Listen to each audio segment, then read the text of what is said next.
understand it when, people use the power of God. They are praying in some places and all that. I'm praying for people to die. All my enemies die. You know what I'm talking about now, eh? Most of you are even waiting inside. This is our choice. Is that going to kill enemies? All the enemies are disturbing me. When I'm going to kill them? When I'm going to have night of judgment?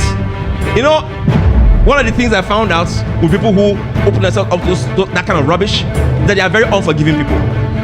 Why should they forgive you when they can kill you? Why should they be loving when there's night of judgment coming up? The Bible says, beloved, let us love one another, for any man that loveth is born of God and knoweth God. So you see these folks, they don't know God, they don't walk in love because they're not knowing Him, but they seem to be having all sorts of supernatural manifestations around them, but they don't walk in love. You think Satan has not achieved something? He has. He said, but Pastor, in the Old Testament, you see the killing and all that. Mind you, the complete revelation of God is not in the Old, it's in the New. Jesus was the one who brought the complete revelation of God. So you cannot say you know God by looking at the Old. The Old was in types and shadows. If you are walking outside now, the sun is up, your shadow is going to be on the ground. Imagine I come to that place where you're standing, I bring somebody else.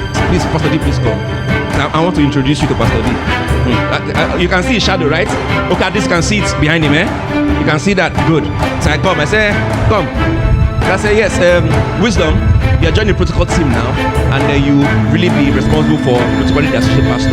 Say, but I don't know who he is. I say, it's okay, I just need to trust. Let me show you who he is. Say, hey, so see the associate pastor here. Have you seen him? Can you see him? Look at the shadow now. You will not your head. You can see him, eh?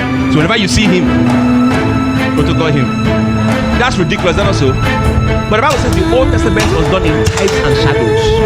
Yes, in some sense, that's Pastor D, because it is his body casting the shadow. But when Jesus came, it was not shadow that came, it was the real person. So to know God, you don't look at the shadow, you look at Jesus.